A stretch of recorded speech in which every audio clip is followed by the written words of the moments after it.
Top So 10 showdown. I can't freaking wait for this game. look at the excitement on Josh's face. Number 7, Oregon against number 8, Washington. Obviously, the kid Penix from Washington is absolutely unbelievable. He's going to be a top 10 pick. You got the kid Nix from Oregon. Two very good teams. Loser, I would say, is out of the college football playoff. Winner has potentially a good shot to get in.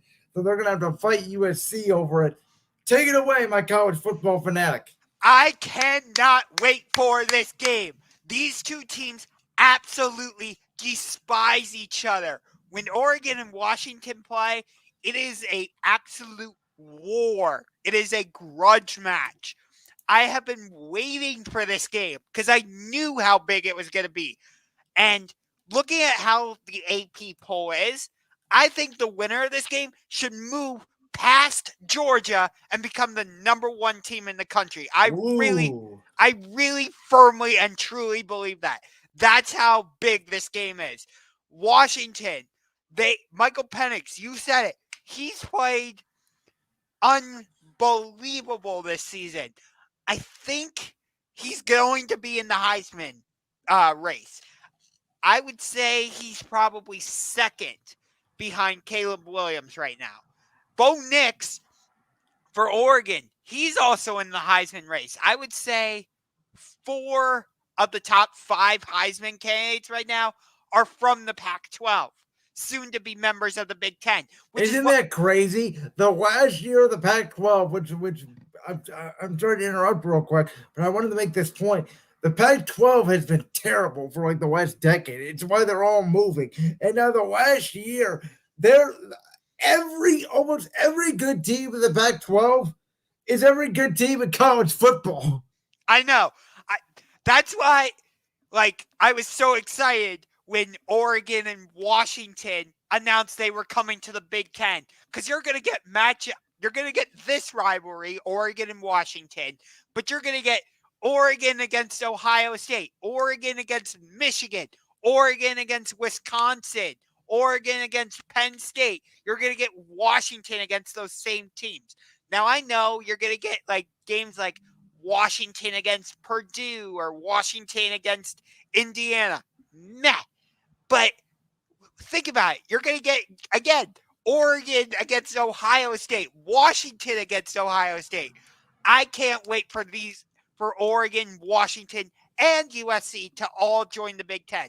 No disrespect towards UCLA, but just those 3 teams, yes, please, thank you. But yeah, I can't wait for this game on Saturday. I am going to find my favorite spot on the couch at 3:30 p.m. Eastern. I'm going to turn on this game. I'm going to pop a thing of popcorn, and I'm just going to sit back and enjoy the show. College Game Day is going to be there on Saturday in Seattle for this game. It's going to be amazing. I can't wait. So what is your score prediction? Oh, I like Washington's defense and how they can match up with Oregon. But I still think this is going to be a high-scoring game. I'm going to go 37-34 Washington. Okay, 37-34. Which is funny you say that, because that would put 71 points on the board. The over-under is listed at 67.5. So you like the over right now. Washington is favored by 2.5. So you would think that they would cover barely. Yes. Like I said, we talked about it. Michael Penix, he's playing fantastic. Bo Nix, he's playing amazing. But I would still give the slight edge to Michael Penix in terms of the Heisman race and all that. That kid's phenomenal. And this is where we talk about college football and the NFL sort of blending. For somebody like myself that doesn't watch a lot of college football until the big games show up, like in Oregon, Washington, like at USC, Colorado, like in Ohio State, Penn State, that's out next week. We are seeing now teams in the NFL. We know how good last year's draft in the NFL was. Not great. This year's draft has quarterbacks galore as well as a phenomenal wide receiver in Marvin Harrison Jr., of course, the son of the great Marvin Harrison. He's going to go in the top five. There's so much talent now that, as we talked about a few weeks ago, it sucks that the college football regular season is going to be diminished a little bit. But the expansion of the 12 team in the playoffs is going to make college football more viable in December than it ever has. That is true. Even though we're going to the 12-team playoff, I think it's still going to have major importance on these non-conference games when you get an Ohio State versus Georgia in week 1 or week 2. I get that, like, the loser will still have a great chance to get in, but think about it. Like, you still want to have, like, a tiebreaker. Like, what if they're deciding between Ohio State and Georgia for who Yeah. gets the number 1 seed? Or, like, you know, we're talking about, like, the 6 or 7 seed, for example, and it's Oklahoma and Penn State. Like, Right. who has the better quality win? So I hear what you're saying about the diminishment of the regular season, but at the same time, it still holds importance. So, last question on this topic. I want to go back to, you mentioned you think the winner of this game should be the number one overall team ranked ahead of Georgia.